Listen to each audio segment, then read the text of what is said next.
ये कहानी है एक शायर की, जिसकी शायरी की दुनिया दीवानी थी। अखबारों में रोज़ उसकी शायरी और उसके चर्चे छपा करते थे, लेकिन कोई ये नहीं जानता था कि आखिर ये शायर है कौन, उसका नाम क्या है। मेरे बेटे को बचा लो कोई, मेरा बेटा जल जाएगा। मेरे बेटे को बचा लो, मेरा बेटा जल जाएगा। मेरा घर जल गया, मेरे बेटे को बचा लो, फंस गया उसमें।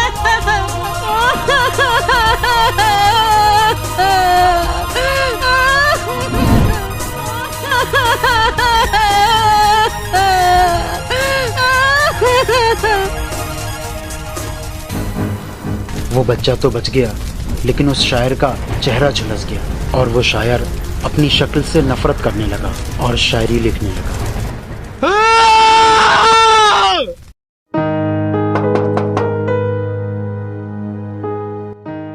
जी बताइए। बेनाम शायर का घर यही है ना? मुझे उनकी शायरी बहुत पसंद है, प्लीज उनसे मुझे मिलवा दो। हम सभी लोग उनके बहुत बड़े फैन हैं। भाई जल्दी बुला दो, हम लोग बहुत दूर से आए हैं। किसी ने बताया था कि बेनाम शायर का घर यही है। भाई बुला दो, जल्दी बुला दो। रुकिए अभी। शायर साहब, हर बार की तरह आज भी आपके चाहने वालों की दरवाजे पर भीड़ लगी हुई है। हाँ जानता हूँ। तो क्या कह दूं उन लोगों से? वही जो हर बार कहते हो, कह दो कि यहाँ कोई शायर नहीं रहता। ठीक है शायर साहब। देखिए, आपको किसी ने गलत खबर दी है, यहाँ कोई शायर नहीं रहता। सुनो, तुम्हारे लिए एक शेर लिखा है। तुम्हारी अदाओं में कुछ इस तरह खो गए हम, पता ही नहीं चला कि कब तुम्हारे दीवाने हो गए हम। बहुत अच्छा लिखा है आपने। अरे हमें तो ध्यान ही नहीं रहा कि तुम खड़े हो। ठीक है, कल से आ जाना तुम नौकरी पे। बुरा मत मानना, आपका चेहरा जला हुआ है और मेम साहब इतनी खूबसूरत हैं। आपकी शादी कैसे हुई? बात उन दिनों की है जब मेरी शायरी लोगों का दिल जीत रही थी और मैं अपनी इस जली हुई शक्ल के साथ घुट घुट के जिंदगी जी रहा था। दोस्त, आज फिर से तेरी शायरी छपी है अखबार में, ये देख। वही वाह, क्या खूब लिखा है। दुश्मन तो बहुत मिल जाएंगे, पहनते ही ताज सिर का, पहले दोस्त ढूंढ लूं पहनकर लिबास फकीर का। शुक्रिया दोस्तों, तुम लोग आ जाते हो तो जरा दिल लग जाता है, वरना जब से चेहरा जला है मेरी जिंदगी काली हो गई है। चुप यार, अब भूल जा उस बात को। पूरे इंडिया में तेरे चर्चे हो रहे हैं और सबकी जुबान पे सिर्फ एक ही नाम है। आखिर ये बेनाम शायर है कौन? बस भाई बस, अब तुम हमेशा की तरह कहोगे कि तू सबको अपना नाम क्यों नहीं बताता, और मेरा हमेशा की तरह फिर वही जवाब होगा कि मैं बेनाम शायर ही रहना चाहता हूँ, किसी को अपना नाम और पता नहीं बताना चाहता। आखिर क्यों तू अपना नाम और पता छुपाता है? क्योंकि जितनी खूबसूरत है मेरी शायरी, उतनी ही बदसूरत है मेरी शक्ल। डरता हूँ कि अगर लोग मेरा नाम और पता जान लेंगे तो मुझसे मिलने आएंगे और मेरी ये बदसूरत शक्ल देखकर भाग जाएंगे। ऐसा नहीं है मेरे दोस्त, इंसान की पहचान उसके काम से होती है, उसके चेहरे से नहीं। मैं किसी को अपना नाम नहीं बताने वाला हूँ, बस।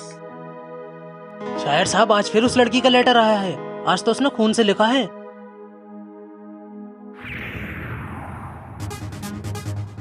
मुलाकात दो वरना जान दे दूंगी। ये लड़की पागल हो गई है क्या? मुलाकात दो वरना जान दे दूंगी। पागल नहीं, प्यार करती है तुमसे। अरे चौराहे पे मिलना चाहती है, कई बार बोल चुकी है। यार इसी बात पे तेरी एक शायरी याद आ गई दोस्त। बना लो उसे अपना जो दिल से तुम्हें चाहे। खुदा की कसम कि दिल से चाहने वाले लोग बड़ी मुश्किल से मिलते हैं, लेकिन दोस्तों मेरे लिए मोहब्बत बनी ही नहीं है। शायद अल्लाह ने मेरे लिए किसी को नहीं बनाया। ठीक है भाई, तेरी मर्जी, लेकिन अगर तू कल नहीं गया तो तेरी वजह से ये लड़की जान दे देगी। कहीं ऐसा ना हो कि वो लड़की मेरी वजह से अपनी जान दे दे।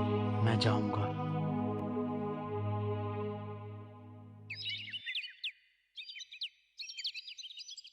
बाजी, कोई आ रहा है, लगता है यही शायर साहब हैं। ठीक है, तू जा।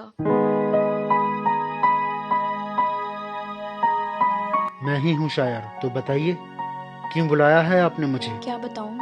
चलिए, आपका ही लिखा हुआ एक शेर जो मैंने सुना था, उसी से अपने दिल की बात बयां करती हूँ। रब से आपकी खुशियाँ मांगते हैं, दुआओं में आपकी हंसी मांगते हैं, सोचते हैं आपसे क्या मांगे। चलिए आपसे उम्र भर की मोहब्बत मांगते हैं। हाँ, मोहब्बत? और मुझसे? जानती भी हो तुम ये क्या कह रही हो? मुझसे कोई मोहब्बत नहीं कर सकता। मोहब्बत करने या ना करने से नहीं होती, ये तो खुदा दिल में पैदा करता है, जैसे मेरे दिल में आपके लिए कर दी है। तो लो, देखो इस भयानक सी शक्ल को और बोलो, क्या तुम अब भी मुझसे प्यार करती हो? शायर साहब, मैं देख नहीं सकती क्योंकि मैं तो अंधी हूँ। और हाँ, मैं आपसे अब भी बहुत प्यार करती हूँ।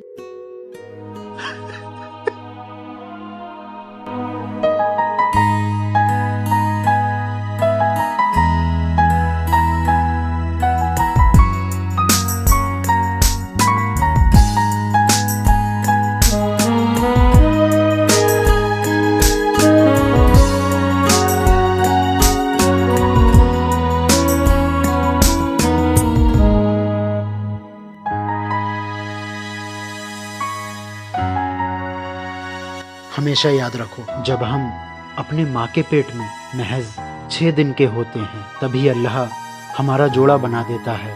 इस दुनिया में कोई भी अकेला नहीं रहता। और याद रखो, किस्मत की लिखी लकीरों पर मत जाना, क्योंकि किस्मत तो उनकी भी होती है जिनके हाथ नहीं होते।